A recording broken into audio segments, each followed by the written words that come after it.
unnaturally large. The way that Caroline avoided any makeup formed a statement that matched her piercings. It was also what made her such a tempting target for his razor-sharp wit. "There's nothing wrong with being number two. Accept it and be happy."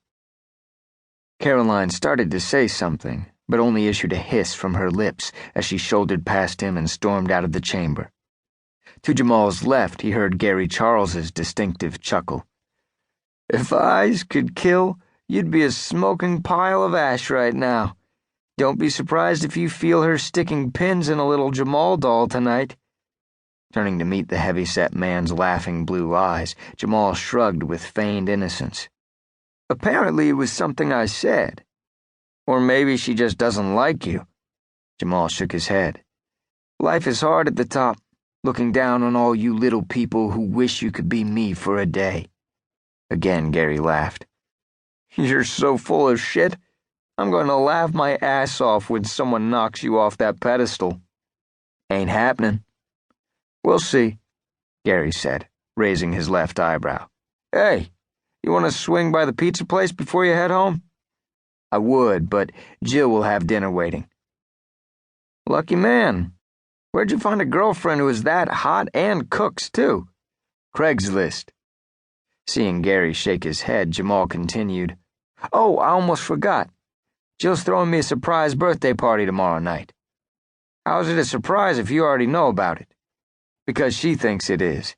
I can't help it if I stumble across other people's secrets. It's what I do."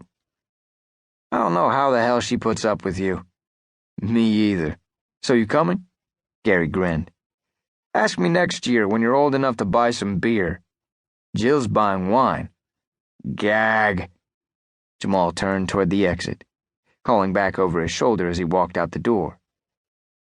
"You know you'll be there." As Jamal made his way to the elevator and then out through the security lobby, he replayed today's test in his head.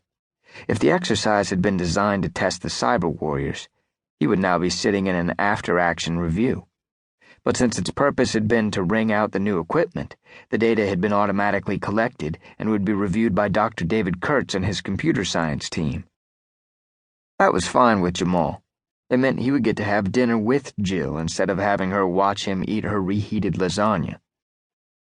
Jamal stepped out of the massive black glass NSA headquarters building and began the long walk to his parking spot, thankful that the mid-May sun had sunk behind some clouds.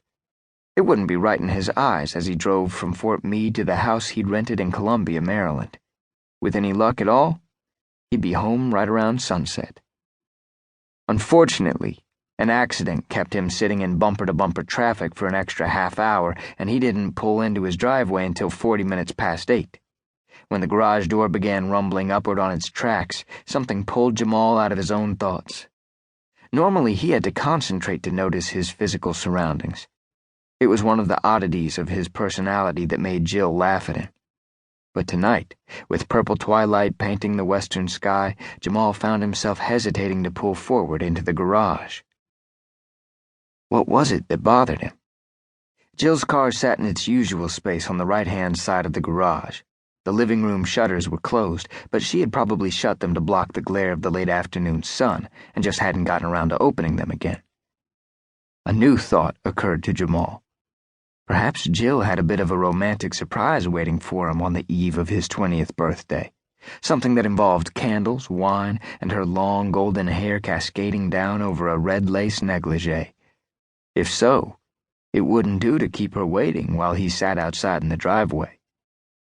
Jamal pulled into the garage, stepped out of his restored black Packard coupe, and pressed the button that closed the garage door. The clatter it made on the rails reminded him that he had intended to call the garage door repairman to tune up the system. Oh well, tomorrow was Saturday, and since he wasn't scheduled to work this weekend, he'd make the call in the morning. When Jamal opened the door that led from the garage into the short hall that connected the kitchen to the living room, the pitch darkness of the interior startled him, sending a shiver across his scalp that threatened to straighten his short curly hair. He froze in the doorway as the garage light cast his shadow against the far wall. "Jill?"